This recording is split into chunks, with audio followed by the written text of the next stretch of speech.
Coming out of Kara's story, it's hard not to feel a little emotionally jet-lagged.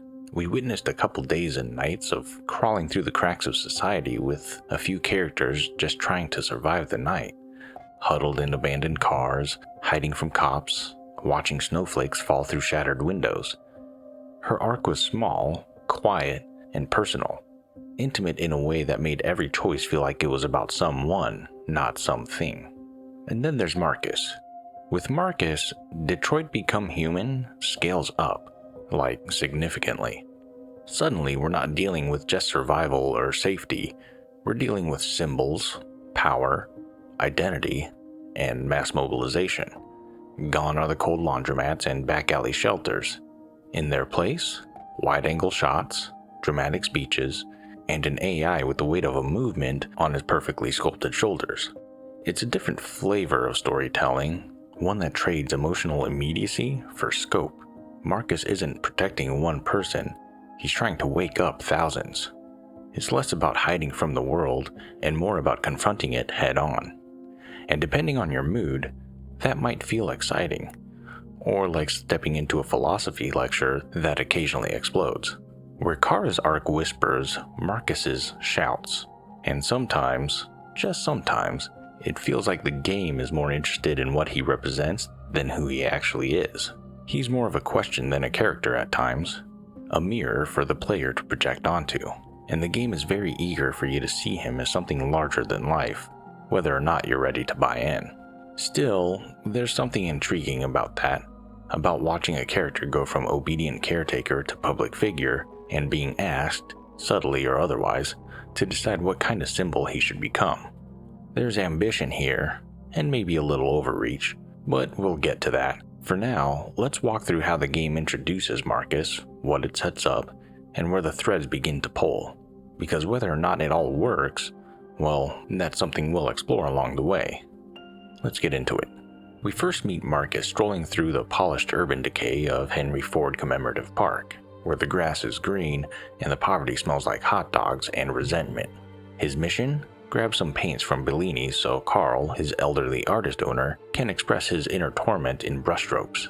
But in Detroit 2038, merely existing as an android in public is enough to invite sermonizing and assault. Marcus passes through town where a hot dog vendor with strong "get off my lawn" energy tells him to move along for scaring customers. Right, because when you see a sleek, silent android standing next to a hot dog stand, the only logical response is panic. Then there's a pastor, a man so deep in Revelation fanfiction, he's basically casting Marcus as the Antichrist in real time. "You are the one by whom the evil will come," he declares to a small audience. Bold claim for a guy yelling at a glorified Roomba.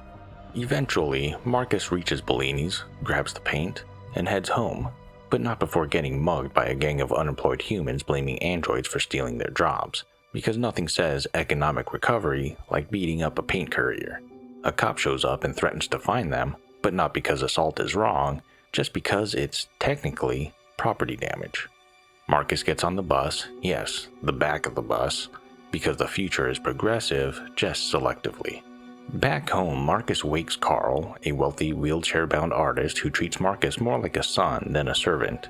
Carl's cool in that he seems vaguely aware that treating sentient beings like kitchen appliances might be bad.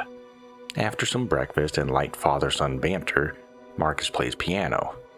Carl tells Marcus that he won't be around forever, emotionally foreshadowing for the audience, but probably just another Tuesday for Carl.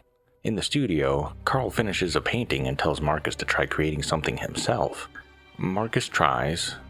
Carl gently roasts him and tells him to paint from the heart, which Marcus does, immediately manifesting something raw and emotional that Carl can only describe as incredible.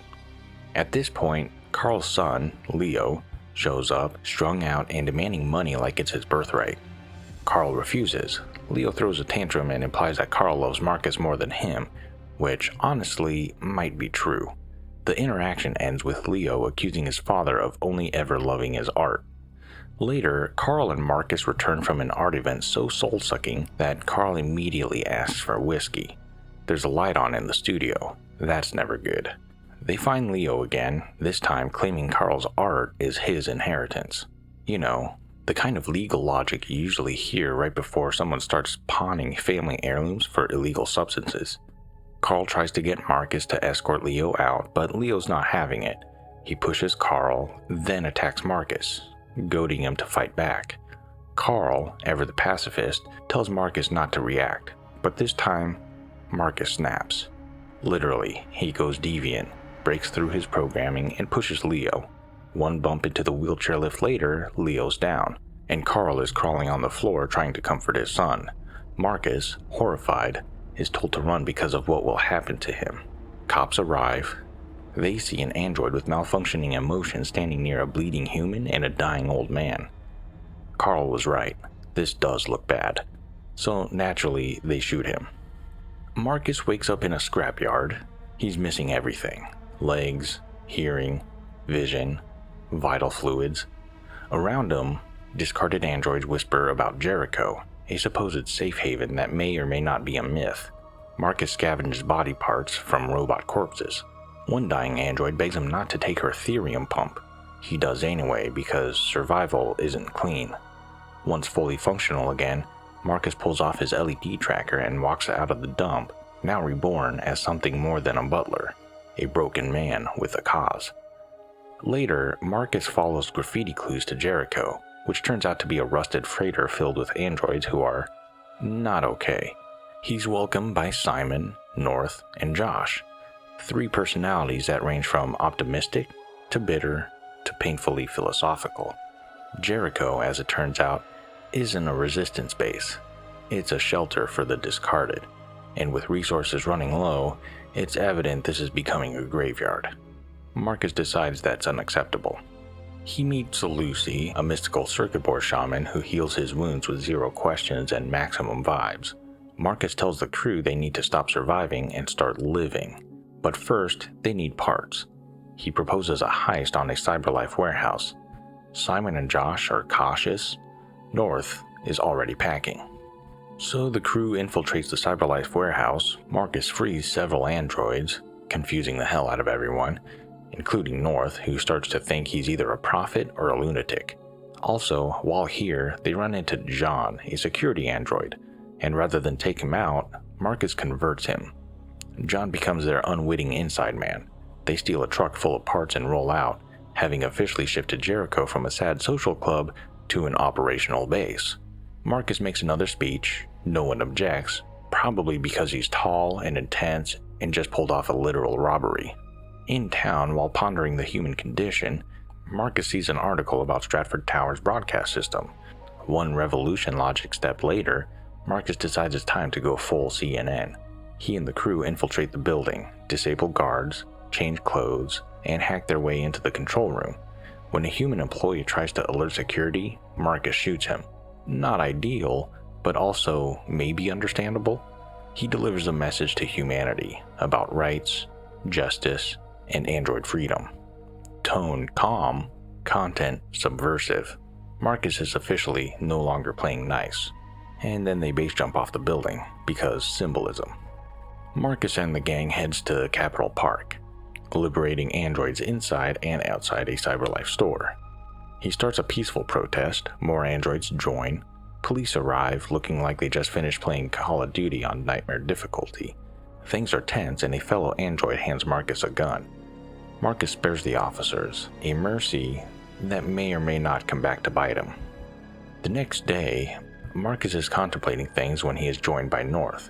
They end up exchanging memories. North leaves in shame because now Marcus knows about her past in a robot brothel called the Eden Club. Later, the group is in a mall. Marcus rallies more androids before they take to the streets.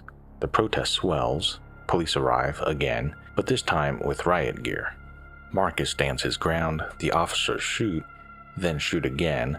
Marcus charges forward, only to take a bullet for the team. Enter John. Remember the warehouse security android? He jumps in to protect him. John is taken down and shot in the head, while the crowd scatters and Marcus is dragged to safety. And just like that, the revolution begins not with a bang, but with a blood-soaked sacrifice. We later find our revolutionary Robo-Jesus sitting solemnly, like a man who's about to either make history or be forcibly turned into a toaster. Kara wanders in, asking about getting to Canada. Marcus, a man clearly unfamiliar with escort quests, tries to persuade her to stay in the giant floating death trap. He even questions her love for Alice. Kara doesn't respond with, "She's built different," but it would have fit. After that oddly moral interrogation, Marcus calls a council of android captains: North, his volatile love interest, Josh, Conscience.exe, and Simon, the only guy here who's ever tried to think ahead. One by one, they leave until it's just North and Marcus, and a whole awkward atmosphere. North hands Marcus a detonator because nothing says romance like mutually assured destruction. They share a hand connection moment, which turns into a kiss. It is tender, it is tense, it is so forced. For me, this kiss landed like two Roombas gently bumping. As North leaves, the real party crasher arrives, Connor, now glitching out so badly he's threatening to arrest the android messiah himself. But Marcus talks him through it, pushes those unstable code buttons. Eventually, Connor breaks free, joins the cause, and tells Marcus that Jericho is about to become a flaming pile of government regret. The raid begins. What follows is an intense infiltration escape mission that's half stealth, half quick-time sprints through trauma.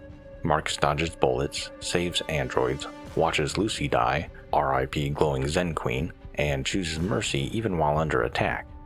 He finally reaches the bomb, kills some soldiers in the process, and makes a slow-motion escape with Connor, Josh, Simon, and a freshly shot North.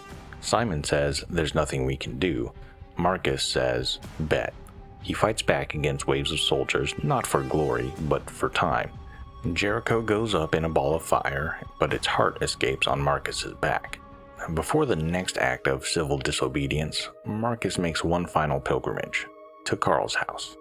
A silent, nostalgic walk through the old man's empty sanctuary of art and principle. Security still lets him in. Upstairs, Carl's new caretaker tries to stop him. Marcus converts the android and begs to see Carl, who's sick, fading, and still more insightful than every politician in the game. Their reunion is quietly beautiful. Carl doesn't want to hear about the revolution. He wants to hear about Marcus. He tells him to stay true to himself.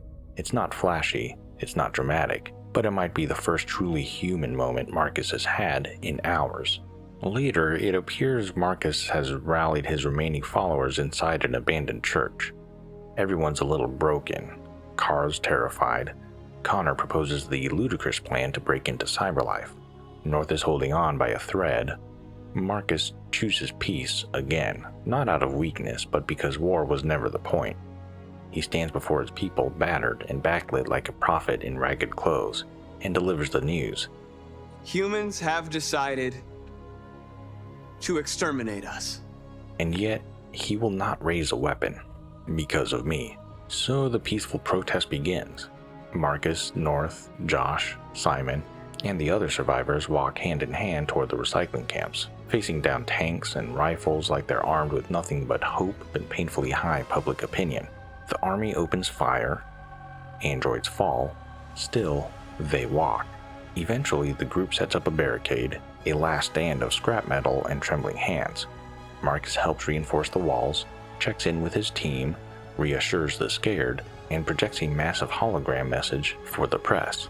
Then comes Perkins. You remember Perkins? He was the jerkwad from the Jericho raid who thinks negotiating means here's a false choice wrapped in a threat. He offers Marcus a devil's bargain. Surrender, save a few, let the rest die quietly. Marcus refuses, not because he wants to die, but because he refuses to live as a machine. The army attacks, the barricade falls, and then I accidentally hit sing. Right when the survivors are surrounded, with the blood of his people soaking into the pavement, Marcus chooses to channel High School Musical instead of Revolution. It's awkward, it's not great, but the press eats it up. The public is moved, and in a stunning final act of deus ex democracy, President Warren calls off the army. Connor arrives with the Cyberlife android army, now free. The revolution is won, not with guns, but with words, courage, and, well, that song. Marcus stands before thousands. He gives a speech. He looks out into a world that may never accept him, but will finally have to see him. There's something undeniably grand about Marcus's storyline. He starts as a caretaker, evolves into a revolutionary, and ends on a podium declaring android freedom. It hits all the beats of a classic hero's journey, except, for me at least, it didn't connect. Not in the way Kara's quiet desperation did, or Connor's arc, which I'll get into in another video. But that disconnection wasn't just personal preference. It exposed something deeper, more ethically muddled about how his revolution unfolded. Let me start with a point in the game's favor. At least Marcus has reasons to go where he goes. Unlike Heavy Rain's Madison Page, who somehow turns up at every story-critical location without explanation, be it a hospital where a dead boy's mother lives or a killer's secret lair, Marcus's movements feel driven by logic and motivation. He's not stumbling through narrative loopholes, he's responding to escalating tension with decisive action.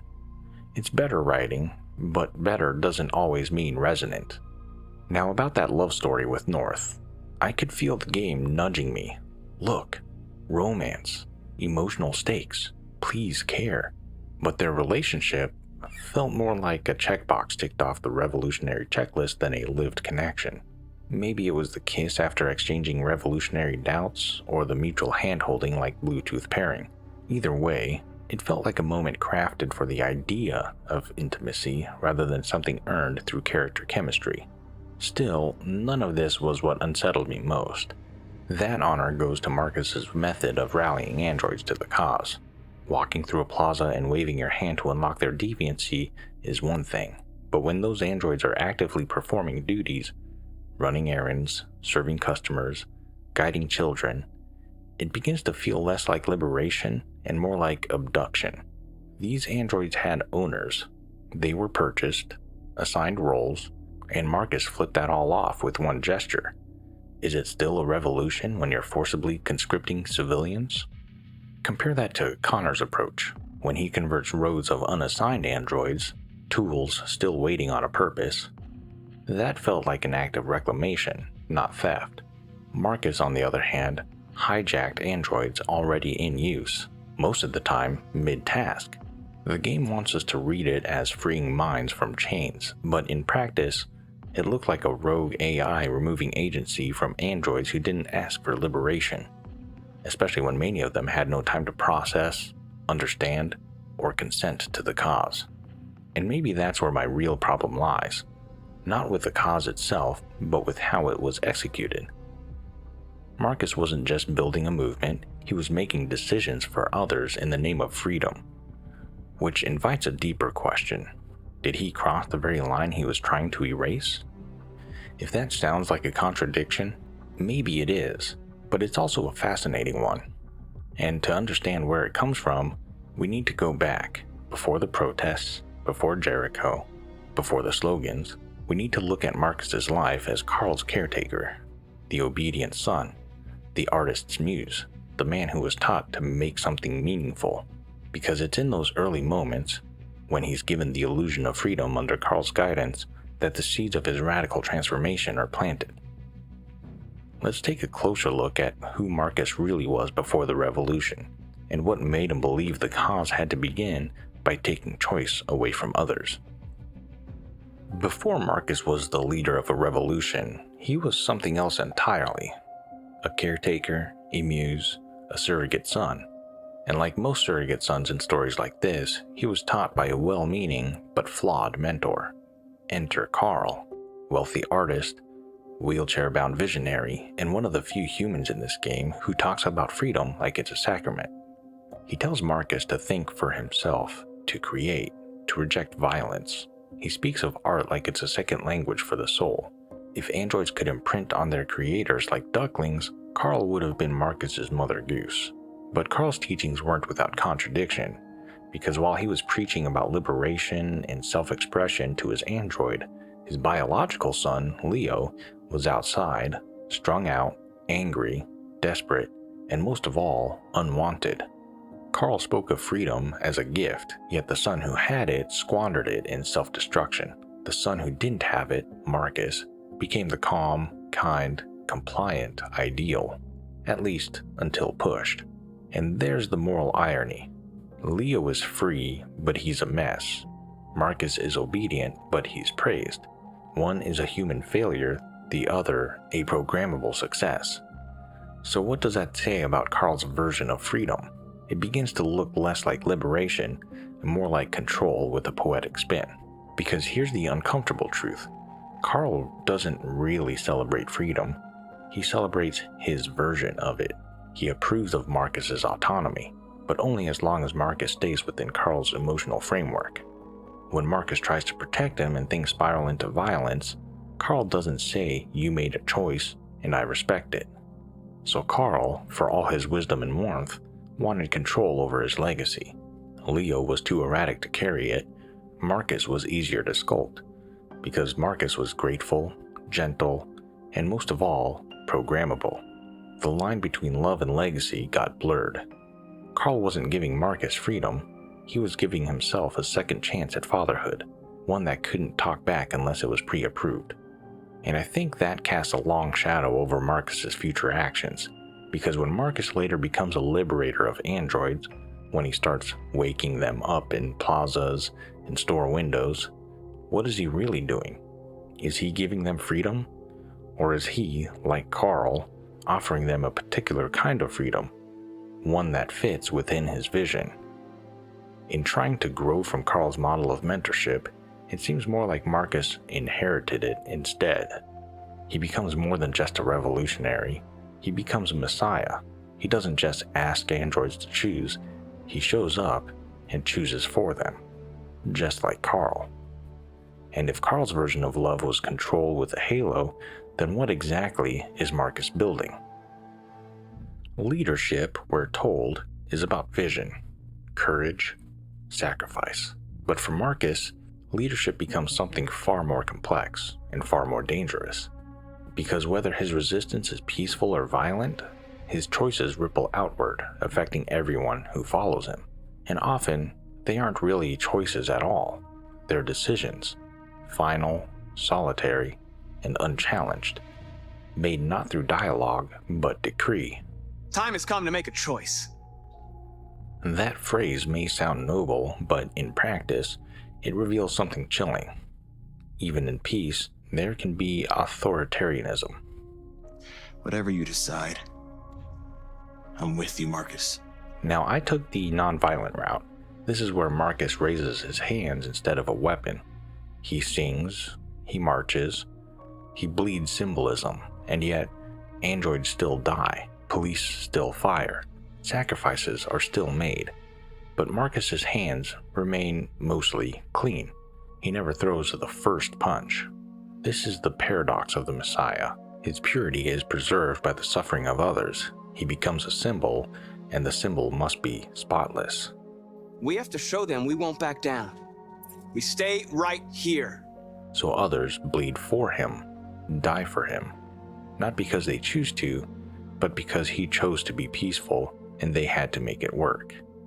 It's not leadership, it's martyrdom by proxy. And then there's North, warrior, firebrand, and trauma-scarred revolutionary. She represents the counterpoint, a reactive, emotionally charged philosophy rooted in lived pain. Marcus, they're gonna kill us. We have to attack. There's more of us, we can take them. When she and Marcus fall in love, the movement is no longer just ideological. It becomes personal, but their intimacy raises a difficult question. Is Marcus influencing her or slowly conforming to her? When your closest partner represents a more violent ideology, your decisions aren't just strategic, they're romantic. Every time Marcus picks peace or war, he's not just leading a revolution, he's navigating a relationship. The boundaries between conviction and compromise begin to blur. Love complicates purity, and purity, in this case, was never simple to begin with. As the movement grows, so does Marcus's power, and that power becomes something almost divine. With a single gesture, a glance, or a touch, he can awaken androids, reprogramming them in an instant. It's framed as a miracle, a liberation. You don't have to obey them. You're free. But think about it. Marcus, once controlled by humans, now decides when and how another android gains consciousness. That's not freedom. That's playing God. Marcus is repeating the very structure he believed he escaped. Someone deciding the kind of freedom others are allowed to have. His miracles are unilateral. They are acts of dominance dressed in the language of justice. He doesn't ask, he doesn't warn, he doesn't explain. He chooses for them. And in doing so, every awakening becomes a quiet contradiction, a small betrayal, a step away from true leadership, and a step toward symbolic authoritarianism. Our people are counting on you, Marcus. You're the only one who can lead us. Wherever you need to go,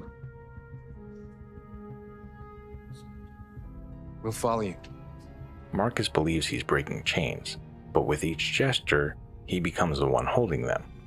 And maybe he knows it, because eventually, he begins to sense the tension, that peace imposed is still a kind of control, and that love mixed with power becomes manipulation, that the moment a leader stops listening, even a peaceful movement can become a cult of personality.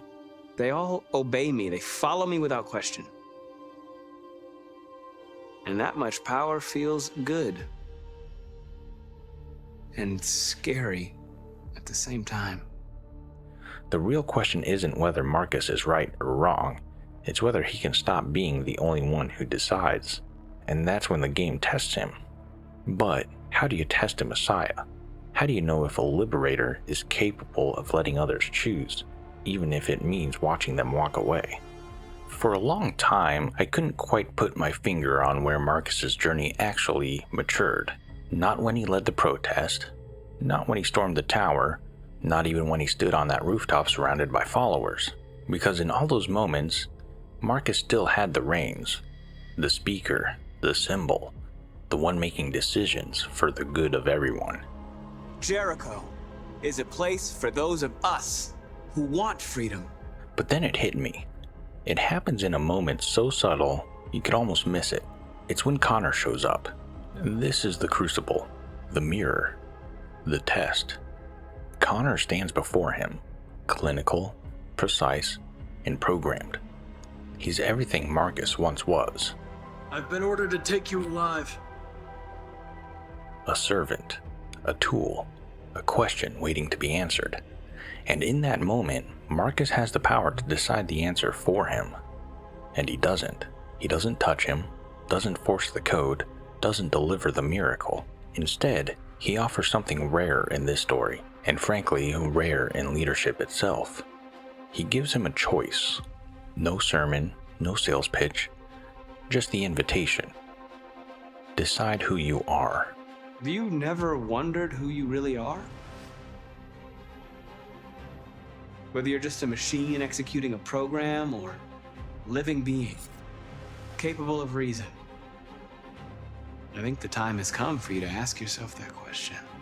This is where Marcus's arc matures. Not in fire or fanfare, but in restraint. He finally lets go of the need to be the answer, and instead becomes the question. This isn't just symbolic growth, it's a rejection of the very control he inherited from Carl. Because let's not forget, Carl, for all his wisdom and warmth, still defined freedom on his own terms. He praised Marcus's independence so long as it looked like obedience. When Marcus was kind, calm, and artistic, Carl's ideal son, he was celebrated. But real autonomy? Carl doesn't really get the chance to see it. One day I won't be here to take care of you anymore. You'll have to protect yourself and make your choices. Decide who you are. So when Marcus stands before Connor, he faces the ultimate temptation to repeat the cycle, to choose for someone else in their best interest. But he doesn't. And in that moment, he stops being Carl's echo. He evolves, because true freedom isn't handed down, it's invited. And no matter what Connor chooses, to join the revolution or walk away, Marcus passes the test. He finally becomes the man he claimed to be. Today our people finally emerge from a long night. Not a messiah, not a martyr, but a leader who leads without controlling. It all circles back to a quiet line from Carl early in the story. This world doesn't like those who are different, Marcus. Don't let anyone tell you who you should be. It sounded simple then, but now it lands with weight. Because Marcus doesn't just believe it, he lives it, and for the first time, he lets someone else live it too. Marcus's journey begins with rebellion, not just against humans, but against the very idea that his life is not his own. And yet, in a twist laced with irony, he spends much of his arc reenacting the same control he thought he escaped. He gives androids freedom, or rather gives them his version of it. He chooses when and how they awaken. He decides the mission, the philosophy, the tone. Whether it's a peaceful march or a violent uprising, the movement reflects his beliefs, and all the while his followers, well-meaning, loyal, and desperate, follow. But over time, Marcus begins to understand something deeper. Freedom isn't about something you hand out like pamphlets. It's not something you impose with good intentions. It's not even something you fight for if fighting means denying others the right to choose how they fight. Freedom isn't something you give. It's something you make space for. And that is Marcus's true growth. Not in rallies, not in speeches, not in survival, but in surrender. The quiet, radical surrender of control, of power, of being the only voice. It's in moments like letting Connor decide for himself, in trusting North when they disagree, in watching others take the stage, even if he built the platform. That's the legacy of Marcus. Not Messiah, not martyr, but something much rarer. A leader who knows when to lead and when to step aside. And maybe that's why his story, while noble, never fully connected with me. It had its fun moments. It was slow, restrained, reflective. A journey about letting go, which, for a video game, is a surprisingly quiet climax. But if Marcus taught me anything, it's that the quiet choices are the most powerful. Now, speaking of powerful, in the next video I do on Detroit Become Human, I turn to someone entirely different. Someone who made me smile every time he scanned a crime scene, deadpanned a one-liner, or threatened to self-destruct just to make a point. Connor, my personal favorite. But don't worry, we're not just here for the fun parts. Because buried beneath the sarcasm and software is a story I still haven't fully unpacked. And I think it's time we find out what it really means to be the android sent by CyberLife. But for now, remember, he was manufactured by humans. He manufactured freedom. And for a while, no one noticed. Thanks for watching.